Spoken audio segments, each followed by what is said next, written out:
Belén, ella es ingeniera informática, es doctora en matemáticas aplicadas y es profesora de didáctica de las matemáticas en la Complutense y lleva años y años haciendo colaboraciones universidad-escuela, que es algo no tan habitual, y trabajando en el área de la informática, de las matemáticas, de las STEAM en general, del pensamiento computacional.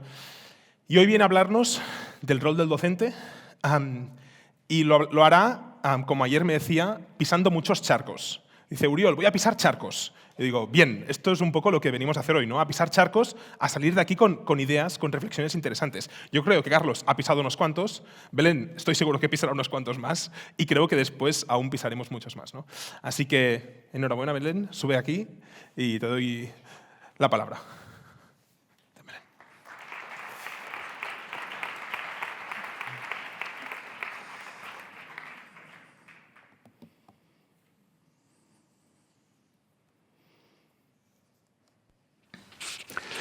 No es una sola, señor mío, la causa de los cortísimos progresos de los españoles en las facultades expresadas, sino muchas.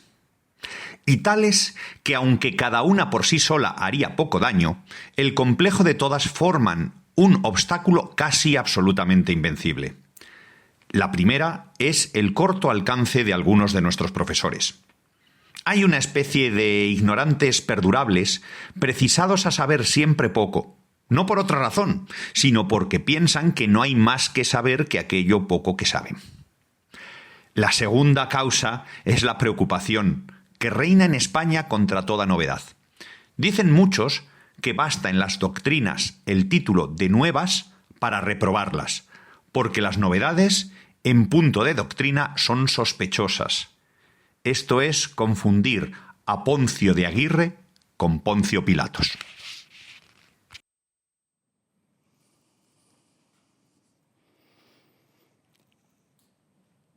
Cartas eruditas de 1745 del padre Feijóo. Y si tuviera menos caracteres lo podría haber leído en Twitter ayer.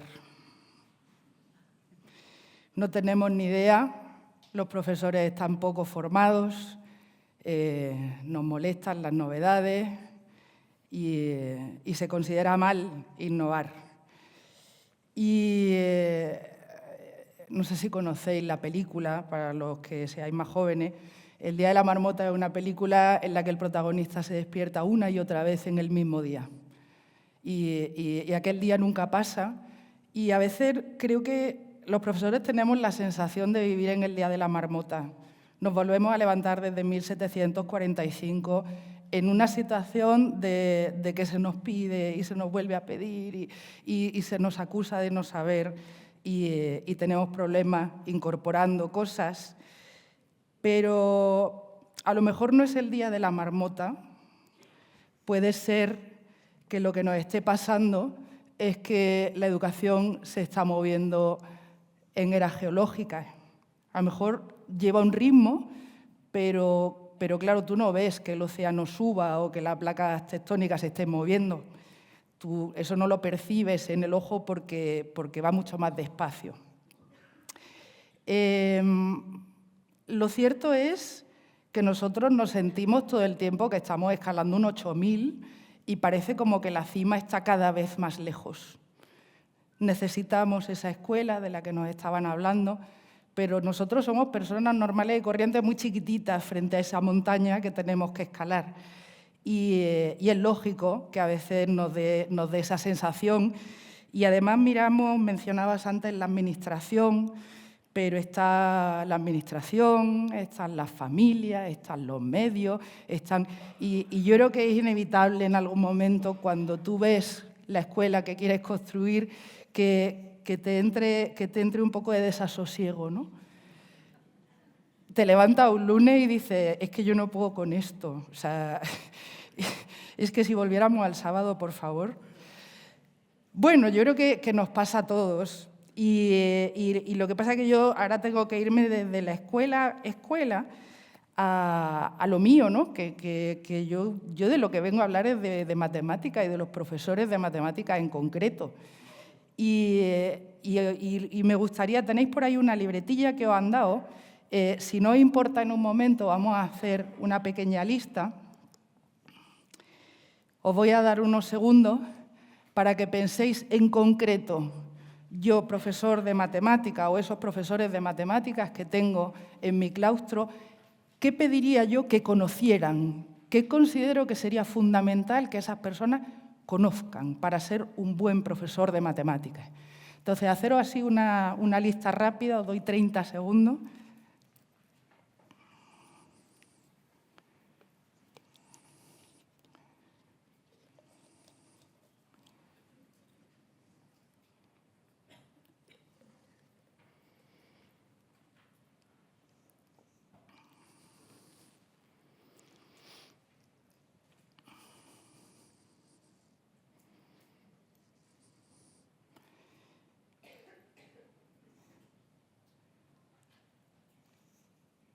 Vale.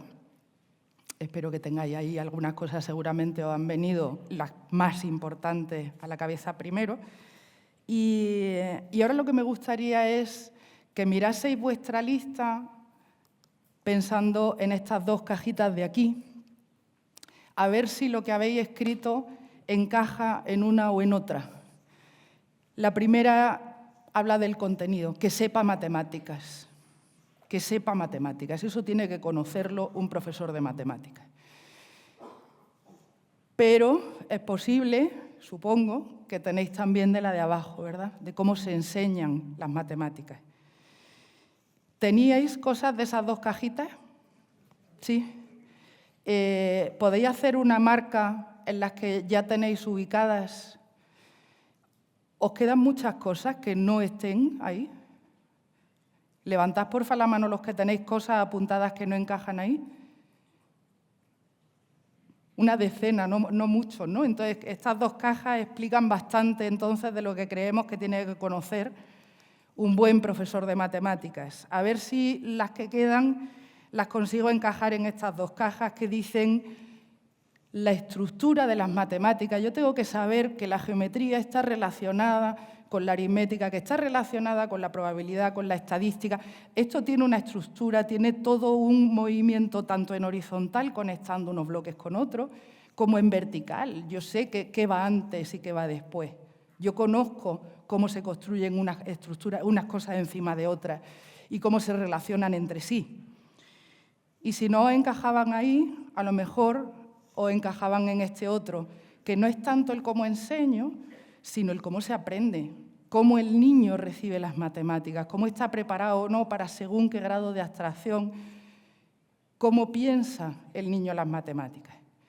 Ahora, los que habéis levantado la mano, ¿os queda alguna cosa que no esté aquí, en alguna de estas 4 cajas? Vale, me quedan unas 6 manos. Voy a intentar con la siguiente. A ver si añado el pensamiento matemático, que es, yo sé cómo piensa un matemático. Yo sé cuál es la manera de hacer matemáticas de un matemático. No de la matemática escolar, ahora después volveré sobre esa diferencia. No de la matemática escolar, sino de las matemáticas. ¿De qué hace un matemático? Y si no, a lo mejor teníais algo que iba sobre el currículum. Tengo un problema con la diadema. A ver, perdonad. Que va sobre el currículo. Yo tengo que saber qué se espera que sepan los niños, qué es lo que la ley vigente me está pidiendo. Y yo sé que como estoy en quinto tengo que ver aquello, pero sé lo que viene en sexto y entonces ya estoy preparando para el siguiente paso. Eran solo por aquí, creo, las manos que he visto, aunque tengo los focos y se ve poco. ¿Os queda algo que no esté en las cajas? Vale. Entonces, y aquí ya habéis visto que no me caben más cajas. ¿Tiene que ver con el corazoncito? Tiene que ver con el corazoncito. Tiene que ver con el que le gusten las matemáticas, que crea que puede enseñar matemáticas. Está en la parte de las creencias, ¿sí? Esa afectividad que puedo yo o no tener por la materia. La ansiedad matemática, en España en concreto, es uno de los grandes problemas que PISA nos viene diciendo. Y en particular en mujeres, en particular en las niñas. Y la ansiedad matemática está estudiado que se transmite mejor de mujer a mujer. Entonces, si mi corazoncito, cuando llegan las matemáticas a las 11, digo, ay, ahora toca mate, Eso se contagia, y más a mis alumnas. Entonces, el corazoncito también está aquí, el cómo me tengo yo que relacionar con la materia. Pero es que además las mates tienen una cosa muy interesante de la que habla Schempp en el 76, y es que nos habla de que esa creencia que nosotros tenemos de las matemáticas tiene incluso dos nombres que realmente en las clases de matemáticas, estamos llamando matemáticas a dos cosas diferentes. A una, Schempp la llama la matemática instrumental y a otra la llama la matemática relacional. Y es un artículo precioso y cortito de leer, os recomiendo si en algún momento le echáis un vistazo, porque yo creo que explica muy bien. Y a mí me gustaría explicarlo igual de bien, pero no voy a leer el artículo y entonces lo que he pensado es que hagamos con un ejemplo, ¿vale? Para poner el ejemplo, voy a ver si consigo acertar cuál va a ser el que queréis que ponga. Comentad con el que tenéis al lado qué es lo más útil que habéis aprendido en matemáticas, en clase de matemáticas. 2 segunditos. Comentadlo con la persona que tenéis al lado.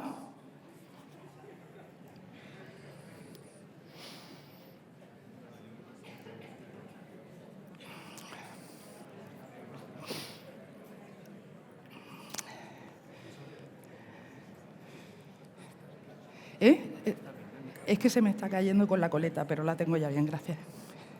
¿He acertado? ¿He acertado? Veo alguna sonrisa, ¿sí? Cuando tú preguntas a un adulto, lo más importante nunca te dice la división con caja, nunca te dice resolver ecuaciones de segundo grado. Lo que la gente considera realmente útil es la regla de 3. ¿Os da la risa? He acertado. Deportista, recorre 4,5 kilómetros en 10 minutos. ¿Cuántos kilómetros recorre en media hora? ¿Cómo le voy a dar si no el DALSI al chiquillo? Si yo no supiera cómo funciona la regla de 3. Creo que había por ahí cámaras. Este es el momento en el que no hace fotos ni graba y si no se corta en la grabación porque voy a contar la regla de 3. Esto se corta, ¿eh? Bien, ¿en qué consisten estos problemas?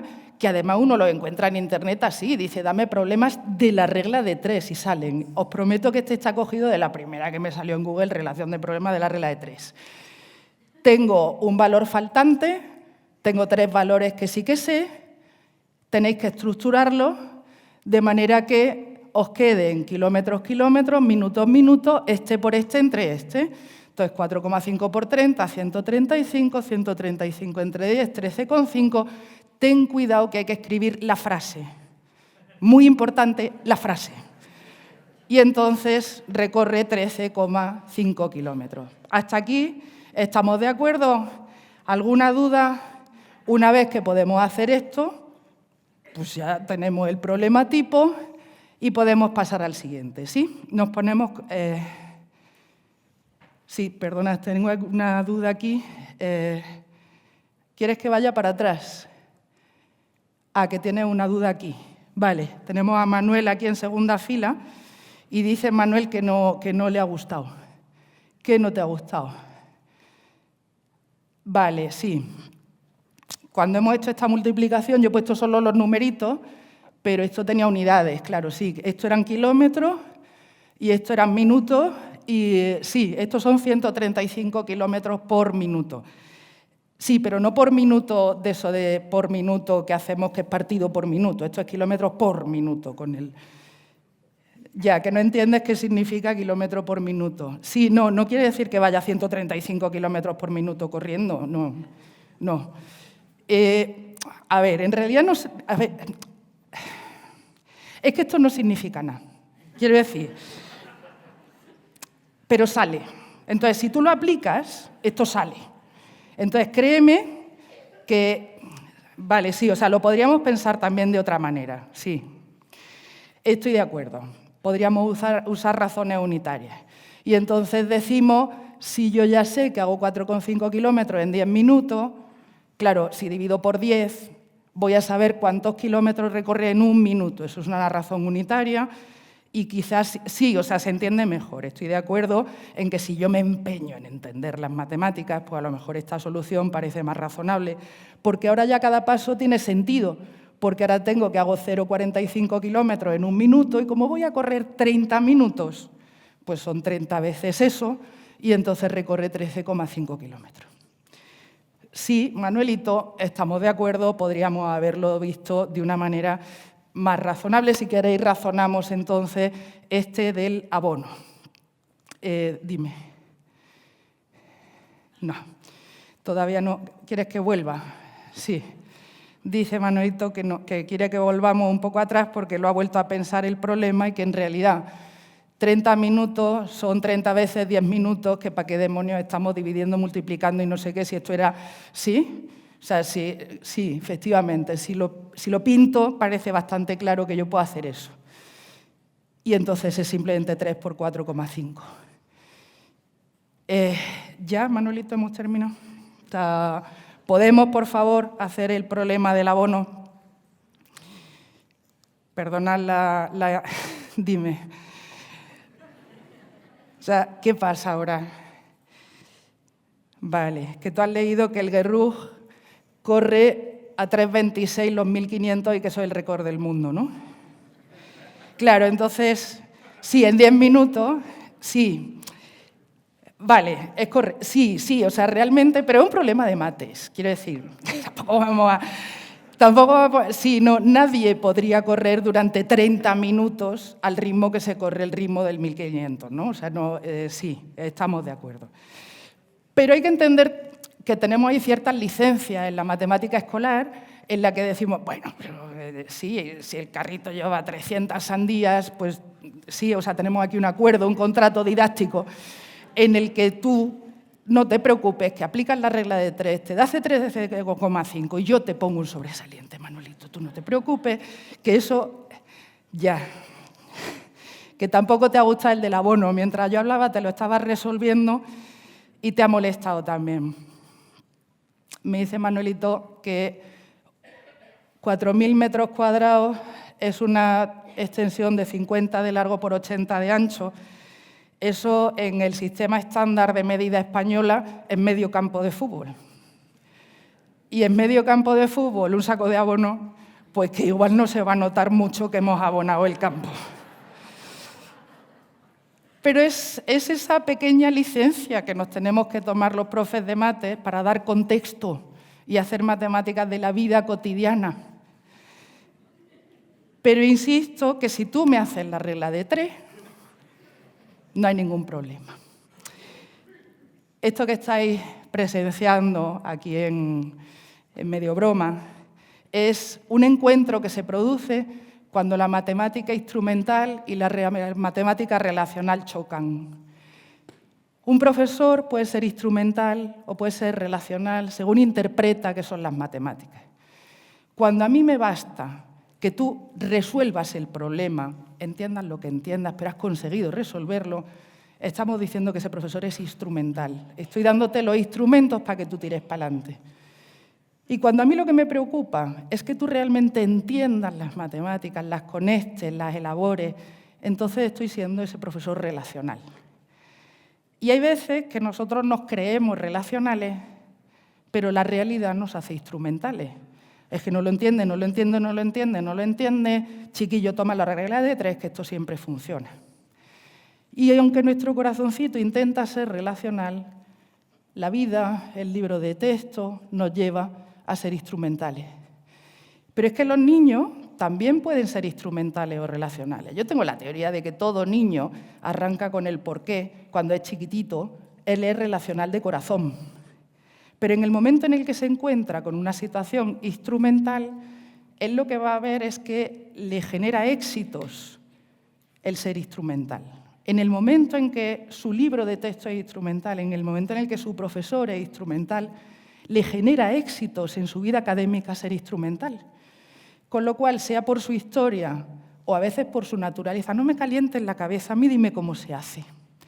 A mí dame problemas tipo que yo me pongo y acabo sacándolos, yo me lo aprendo, ¿sí? Y el acuerdo que tenemos es que si yo lo hago, da igual si lo entendí o no, tú me vas a dar una buena calificación. Y entonces, en ese encuentro de un profesor instrumental y un alumno instrumental, se produce el éxito académico.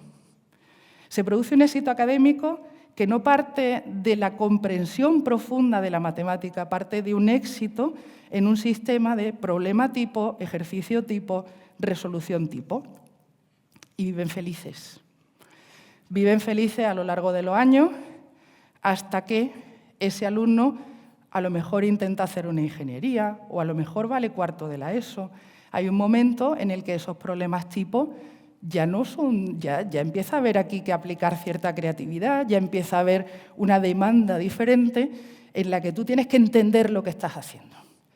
Y entonces eso se puede romper porque a lo mejor tú ya no tienes la capacidad de memorizar no sé qué cosa, ¿sí?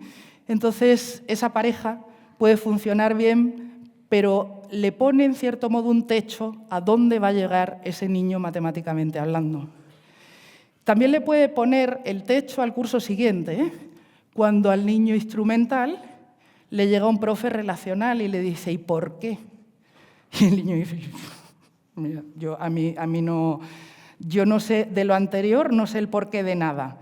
Dice, entonces no puedes construir el porqué de dónde estás ahora. Entonces te tienes que ir hacia atrás y remontar. Y esto lo cuento como experiencia propia porque, claro, yo soy profe de didáctica de las matemáticas. Y yo intento colocarme aquí. Y mis alumnos se distribuyen por aquí. Diría en magisterio más bien por aquí. Y entonces se produce una ruptura muy grande porque dice, ¿y por qué te empeñas en ser relacional? Digo, porque yo necesito docentes relacionales. Y al final de esta charla vais a entender el motivo de mi insistencia. Entonces, aquí se produce un choque. Aquí se produce un choque, que es el que habéis visto en el diálogo entre Manolito y yo, porque Manolito quiere ser relacional y yo estoy haciendo instrumental. Y este sería ese mundo ideal en el que un profesor que quiere que los niños entiendan las cosas se encuentra con niños que quieren entender las cosas. Ya así se las peñan a un rey que no me acuerdo el nombre. Un rey que no me acuerdo el nombre, porque si de algo no sé es de historia, Uriol. Me mataste cuando me dijiste, hablemos de la evolución, y me has picado donde más me pica, que es en la curiosidad. Y me has hecho ir atrás, me has hecho ir muy atrás. Os presento a mi abuela Leo, ¿vale? Fue maestra en la época de la República, alrededor de 1930. Me encantó esta cita, leyendo sobre las maestras de la República, se aparecían solas y con su maleta en los pueblos. Algunas se cortaron el pelo y la falda y llegaban con los labios pintados de rojo a una España aún en blanco y negro. Mi abuela ni se cortó el pelo, ni se cortó la falda, ni se pintó los labios, ni se fue sola. Se fue con su abuela, porque cómo iba a irse una mujer sola de 20 años a una pedanía en algún pueblo de Jaén donde no se podía llegar ni en caballo. Las crónicas cuentan que la vuelta fue esencialmente llena de piojos, horrorizada por aquellos niños ya con cierta edad que celebraban maestra, maestra, me ha salido una O redonda como el copón. Eso para ella fue demasiado, la vida tampoco era muy boyante, ¿no? El salario de un maestro no era gran cosa. Su hermano pasó por lo mismo, hicieron unos cursos, los dos hicieron unos cursos en el Colegio de las Teresianas, conocían leer, escribir las 4 reglas y se iban a un pueblo, en el caso de mi tío Marco, fue en un cortijo donde podría decir que enseñaba, pero también podríamos decir que acompañaba o entretenía a los hijos de los jornaleros mientras los jornaleros trabajaban porque alguien tenía que cuidar de ellos. Del tío Marcos lo único que cuentan es que hacía unos dibujos muy buenos para que aquellos niños entendieran las cosas, porque además del contenido, esas 4 reglas que pedía la ley Moyano, empieza a haber cierto interés por el cómo se enseña. Entonces el tío Marcos ya se preocupaba. Voy a intentar hacer unos esquemas para ver si así ellos lo entienden mejor. No sé si habéis leído alguna cosa de la biografía de María Montessori, me pareció impresionante, o sea, es una mujer muy sorprendente. os lo recomiendo. Y María Montessori trabajaba con lo que ellos llamaban oligofrénicos, descrito como ciegos, mudos, parálisis cerebral, autistas, todo, pues oligofrénico. Algo le pasa a este chiquillo, este es oligofrénico. Y allí estaban y los dejaban pues sin estímulos, sin nada, y María Montessori empezó con cómo puedo hacer yo que estos niños aprendan. Y esto es un ejemplo de cómo María Montessori le da 1000 vueltas a la multiplicación. ¿Cómo puedo hacer yo para que la multiplicación no sea simplemente pon este aquí, desplaza a la izquierda? ¿Por qué desplazamos a la izquierda? Y hacerles entender la multiplicación. Claro, ese era un problema, ese que veis allí arriba, es un problema que nosotros ya no deberíamos, ¿no?, tener en nuestra aula. Ha caducado. Y ese ya no hace falta. Pero en ese momento sí hacía falta entender por qué, como cuando multiplicamos esas dos cantidades tan absurdamente grandes, tengo que llegar a entender qué está pasando aquí. Ese interés por el cómo se enseña, seguramente este nombre os suena a muchos, ¿verdad? Otro que estaba preocupado por esto era Polia. Pero Polia se fue algo mucho más difícil que enseñar a multiplicar. Enseñar a resolver problemas. Ese es el núcleo de las matemáticas. Eso es lo que deberíamos hacer cada día en un aula de matemáticas, resolver problemas. Es el eje central. Y dice, ¿cómo hago yo para sistematizar una cosa tan compleja como resolver problemas? ¿Qué nos ha quedado de lo de Polia? Pues quizás lo más cosmético. Y encima, en su versión que más urticaria me da.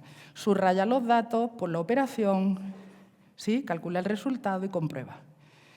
Eso es la esquinita, este es el índice de lo de Polia. Polia lo que dice es, tú tienes que tener, para hacer matemáticas, un cinturón de estos, ¿sabéis los artistas que vienen, los handyman, los que tiene aquí un destornillado, un martillo? Tú tienes que venir con un cinturón de estrategias para resolver problemas que no puedas ni caminar con él. Todas estas estrategias.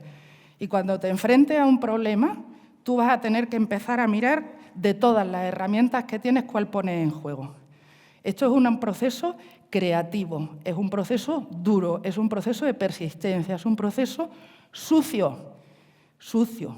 Si el cuaderno te ha quedado limpio, te suspendo, porque eso no es pensar un problema. Un problema, cuando se ha pensado, el cuaderno está hecho unos zorros y te has tirado un montón de rato y a lo mejor ni has llegado a destino. Tengo un amigo, igual algunos lo conocéis, Nelo Maestre, que le gustan mucho los juegos de mesa y dice que los juegos de mesa nadie lo vive como un corre, corre, corre que necesitamos saber quién gana. Se vive el disfrute de la partida. Y claro que tienes las ganas de ganar, tú quieres ganar, pero no dejas de disfrutar la partida por ese resultado final. Y la idea es, ¿y si fuéramos capaces de resolver problemas en matemáticas con esa misma mentalidad? De que lo que realmente voy a disfrutar es intentar ganar la partida, que lo bonito es el viaje y no el destino, que lo bonito es esa hoja sucia con intentos, con creatividad, peleándome con el de al lado, argumentando, razonando. Eso es resolver problemas. Y es un disfrute del que yo creo que no deberíamos privar a los niños. Si ellos solo ven el destino, les va a pasar, no sé si alguno conducís moto, pero la diferencia entre viajar en moto y viajar en coche es que en la moto tú disfrutas el camino y en el coche es, ¡ay, a qué hora llegamos! Cambiar de ir en coche a ir en moto. No me importa el destino, lo que estoy disfrutando es el camino, el cómo llego hasta ahí. Ese camino, os prometo que ya es la última de la parte de teoría, ese camino, hemos visto a Polia sobre todo nos habla de esta parte del trabajo matemático, ese camino lo modelizan también Bloom y Leys, pero saliendo desde la vida. La vida no la de que me he inventado un problema de la regla de 3 de abono, sino la vida. En la vida donde hay problemas de verdad. No me invento un contexto para que tú juegues con estos números, sino que la vida tiene problemas muy cuantitativos y cada vez más. Estamos en una sociedad cada vez más cuantitativa. Entonces yo tengo una situación real. Eso lo convierto ahora ya sí en un problema de mates, lo construyo simplifico esa situación, ahora tengo un modelo del problema y ahora ya me lo llevo al mundo de las matemáticas con un proceso de matematización. Aquí trabajo como trabajaría Polia y ahora ya interpreto, tengo unos resultados y aquí digo, maestra, maestra, no puedes correr tanto rato, 30 minutos. Entonces, el modelo de Bloom y Leys lo que hace es decirnos qué complejo es resolver problemas. En didáctica de las matemáticas intentamos siempre separar la diferencia entre ejercicio y problema. Cuando tú sabes lo que tienes que hacer, eso es un ejercicio. Cuando yo he dicho antes, y hacemos este problema del abono, perdona, eso no es un problema, es un ejercicio, porque yo ya sé lo que tengo que hacer. Cuando yo tengo un problema delante, yo no sé lo que tengo que hacer. Y ahí es cuando empieza uno de verdad a hacer el trabajo matemático. Tela, ¿no? Todo esto tengo que conseguirlo en mi aula. Y esto lo tenían que conseguir desde la ley Moyano, salieron, insisto, con las 4 reglas, leer y escribir. Y dice la ley del 70, no sé si vosotros ya lo sabíais, que no había habido leyes entre medias. O sea, estuvimos no sé cuantísimos años con una sola ley y ahora estamos como cogiendo el ritmo, ¿no? O sea, poniendo las que faltaron. Y entonces en el 70 la Ley General de Educación dice, mira, solo las 4 reglas no me vale, necesito que tengan una diplomatura los maestros, vamos a educar de los 6 a los 14. Mi padre cuenta el examen de la reválida de los 11 años, como ya se sabía el que valía y el que se iba a la aceituna. A los 11 años, ¿os imagináis ser niño o no de diciembre? ¡Qué condena! Tú seguro que no llegabas, chico, a haber nacido en enero. O mujer, porque a los 11 años un niño es un Playmobil.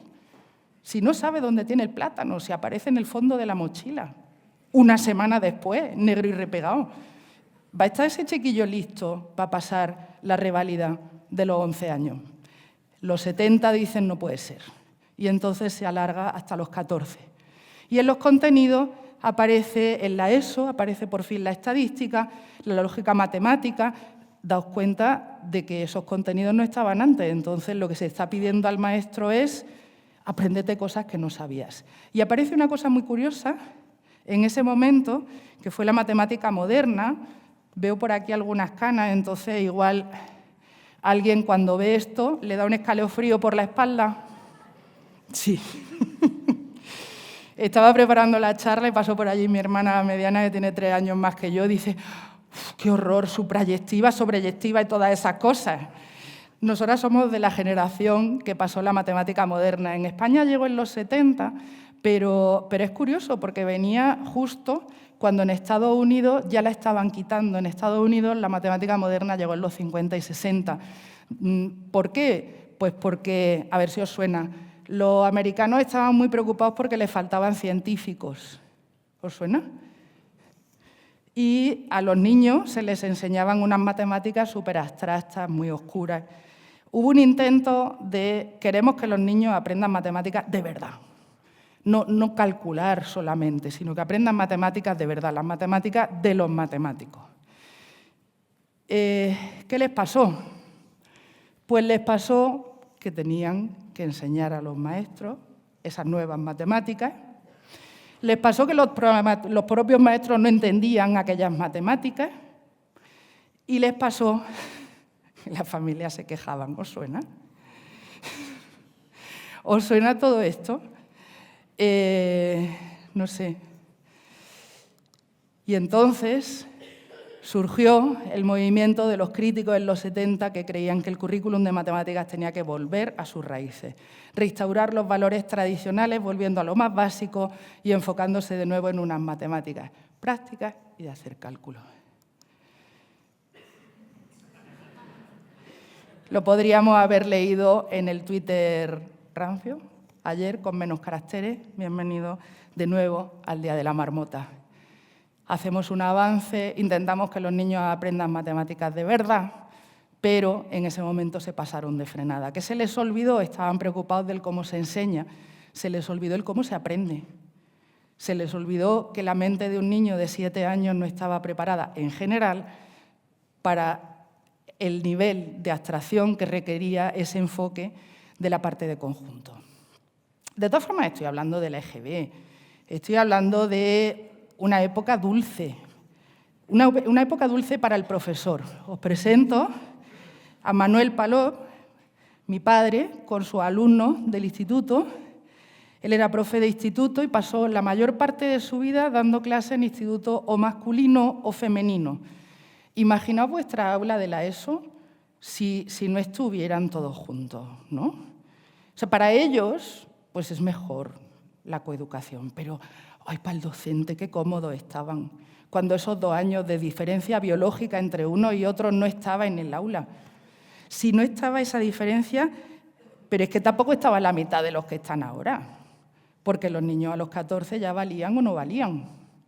Con lo cual tenías un aula mucho más calmada en el sentido hormonal y en la que venía el que ya prometía, ¿sí?, el que ya apuntaba maneras a que podía estar allí, porque ya era solo lo voluntario. Claro, es una época muy dulce, es una época idealizada para el que no tenga memoria, pero es que yo era una niña cuando mis padres corregían en casa. ¿Vosotros sabéis lo que yo oía cuando ellos corregían y tengo recuerdos nítidos? Es que no saben ni copiar. Es que he puesto el enunciado, la palabra no sé qué, y la misma B que yo he escrito van y ponen V justo debajo. Ni leer saben. A este le voy a poner un 1 por poner el nombre, porque por algo le tendré que poner. Todo eso lo he oído yo de niña. Y cuando yo de mayor me sentaba a corregir, he dicho, ¡ay, soy mi madre! Soy mi madre, soy mi padre. Exactamente lo mismo. Y dices, pero si es que cada vez nos piden más, ¿cómo puede ser que ellos estén cada vez peor? Eso no tiene sentido, porque llega la siguiente y viene la LOSE. Y viene la LOSE y dice, no vale con que seas licenciado. Tú tienes que tener un curso de actitud pedagógica, porque me importa cómo se aprende, me importa cómo se enseña y te voy a pedir que tú lo sepas. Y viene esto, y ya no me vale los 14, ahora es hasta los 16. Y además en el instituto te voy a meter a niños de 12 años. Y entonces fue cuando mi padre dijo, me jubilo. La frase fue, a mí no me han preparado para esto. Él era consciente de que con su licenciatura él no estaba capacitado para hacer una tutoría de un primero de la ESO de niños de 12 años, porque ahora estamos acostumbrados a verlos entrar al instituto y sonreímos, ¡ay, qué pequeños parecen! Pero imagináis el primer año que aparecieron allí niños, los niños que le parecían a aquellos docentes que llevaban 30 años dando clase a adultos y se encontraban aquello. Y cada vez más niños en el aula, claro. Y encima va la LOSE y no le vale con cambiar unas cositas y los años y no sé qué. La LOSE decide ponerse Flower Power. La LOSE decide meter unicornios en el currículum. La LOSE habla de la confianza en las propias habilidades matemáticas, de la perseverancia, de que vean la belleza en las matemáticas. Perdona, que yo es que voy con corbata, que a mí me llaman Don Manuel, que de la belleza de, mira, yo vengo aquí a dar clases. Y el que quiera me sigue, y el que no me sigue. Yo qué sé si valoran sus habilidades como matemáticos. Esta vuelta de tuerca a mí me ha superado.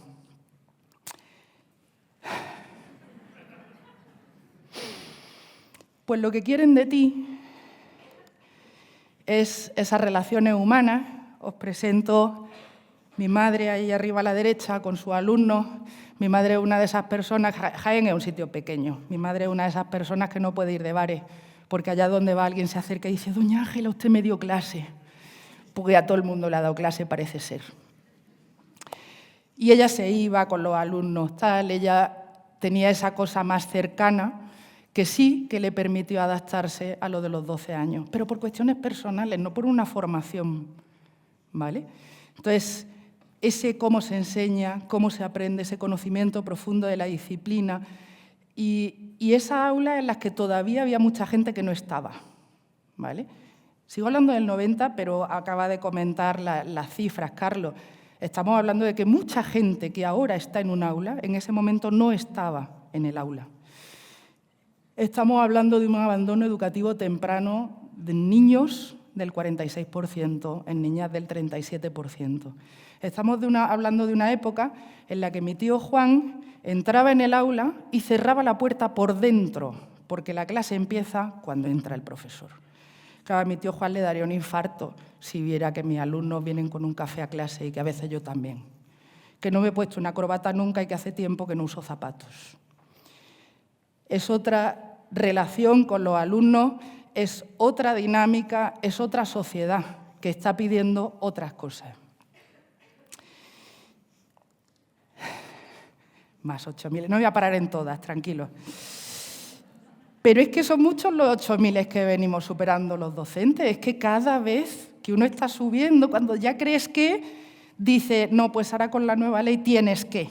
Y dice la ley del 2006, no me vale que seas diplomado, tienes que tener un grado. No me vale que tengas un CAP, tú ahora tienes que hacer un máster.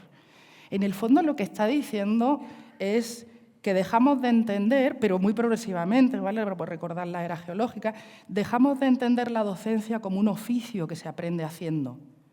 Y empezamos a entender que hay un cuerpo de conocimiento, de pedagogía y de didáctica que tienes que conocer para llegar a un aula. Que no se vale lo de experimentar con humanos, que eso éticamente, eso no pasa el comité de ética. No son ratoncitos que yo puedo experimentar mis primeros años y no, señor, usted tiene que venir ya sabido. Porque son humanos. Con lo que usted está experimentando año tras año, tiene que formarse más. Pero además tiene que formarse más con unos niños que igual quieren aprender menos porque tienen mucho más en el aula, ¿eh? Aquí el abandono ha dejado de bajar. Hay un montón de gente que ya a los 11 años había sido expulsada del sistema cuando mi padre era niño, que ahora no solo está en el sistema y titulando.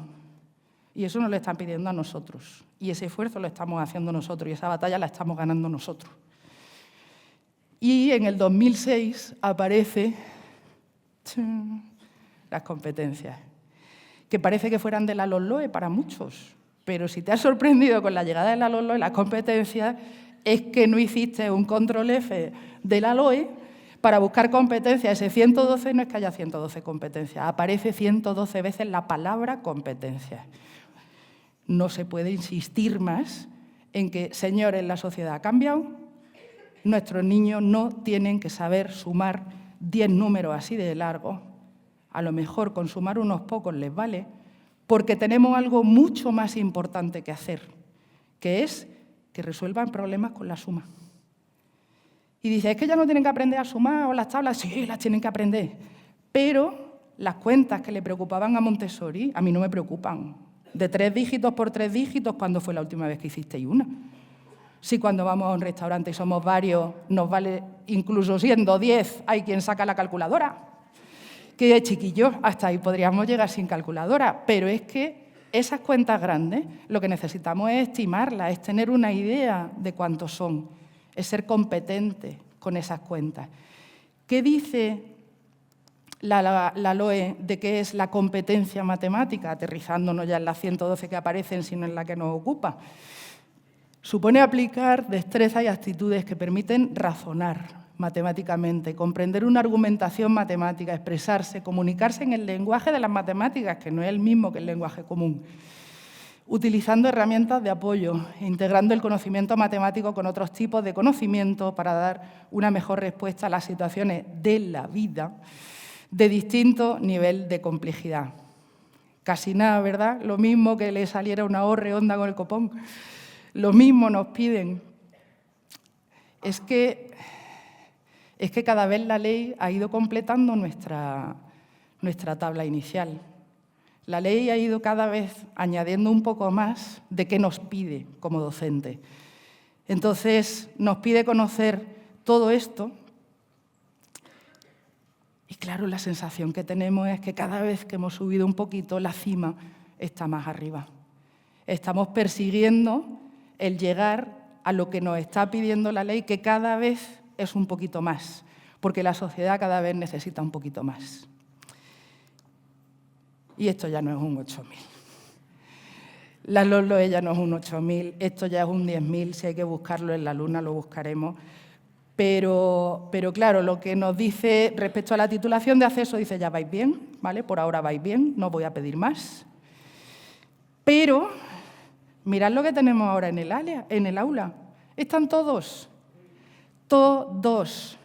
Los inmigrantes y los no inmigrantes, los que saben el idioma y los que no saben el idioma, los que tienen una madre universitaria y las que solo tiene primaria, los que vienen sin desayunar porque no había quien pusiera un desayuno o dinero para comprarlo. Todos están en nuestra aula ahora. Tú ya no vas a clase para los que quieren aprender, tú vas a clase para todos.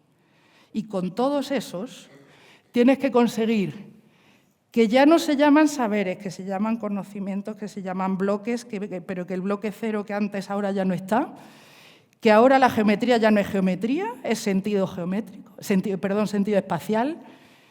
Y ojo, el pensamiento computacional, mire usted, que eso de dónde ha salido, que eso yo no lo he estudiado.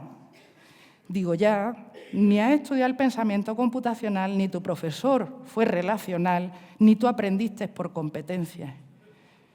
Entonces, todo lo que tú tienes atrás, todo lo que tú has aprendido mirando a tu historia, ahora le tienes que dar una vuelta porque el riesgo que corremos es el del sesgo del superviviente, que dice, mi aprendizaje fue instrumental y yo entiendo las matemáticas. Y tú sí, amigo mío, mira al resto de compañeros que nunca las entendieron. Esos que ya no estaban contigo en el aula. No, es que a mí no me tal por competencia, pero yo en mi vida si me encuentro un problema de mates lo ubico. Digo, claro, tú sí, pero mira lo otro. Entonces corremos el riesgo del sesgo del superviviente que dice, no, yo les cuento cómo funciona y ya de mayores lo acabarán entendiendo. Dices, o no, porque se oye cada cosa cuando llega la lotería y se lee cada cosa cuando llega la lotería que dices, tú no lo has entendido. Entonces, pensar que eso va a suceder mágicamente, pues no. Y va la ley y dice que no vale con que trabajemos las competencias, que distingamos los saberes, los sentidos, que nos estudiemos el pensamiento computacional, que no es algo que vimos en nuestra carrera.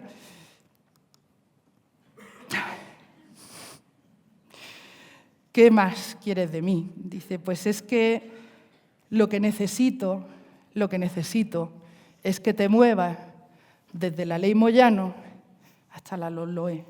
Necesito que salgas del como tú aprendiste y llegues a esa matemática relacional. Que tú seas capaz de llegar en tu aula y decir, sí, no, si yo sé que tienen que sumar, si yo sé que tienen que hacer fracciones, si yo sé que tienen que aprender a hacer una ecuación de segundo grado.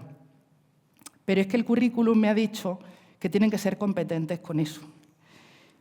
Y es que ni siquiera sé evaluarlo, porque yo llevo toda la vida haciendo exámenes, los que me pusieron a mí y los que llevo poniendo, porque yo no me acuerdo de la LOE, que estuviéramos mucho evaluando por competencia, he seguido haciéndolo y he estado evaluando por saberes.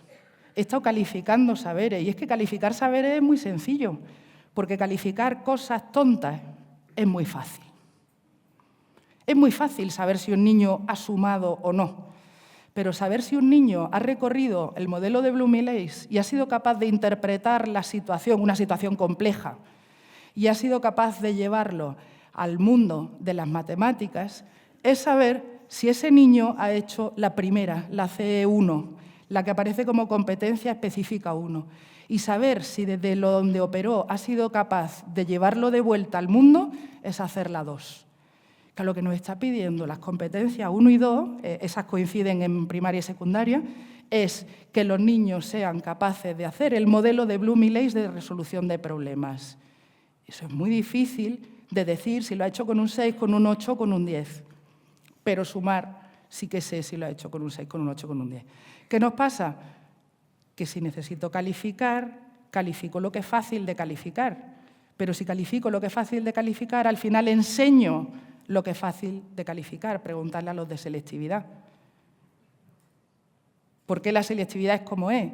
Pues porque es lo que sabemos calificar fácil.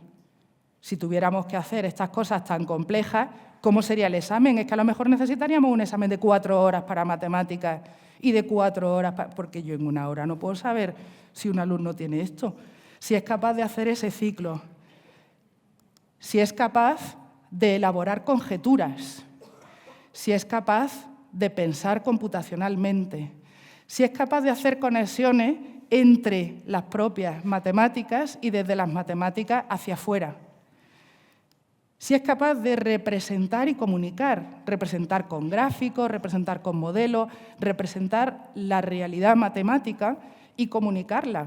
Es un idioma diferente el de las matemáticas. Cuando los matemáticos llegamos a una puerta de algún sitio que pone mayores de 12 años, no. ¿Qué pensáis? ¿No? Que tengo un hijo de 12.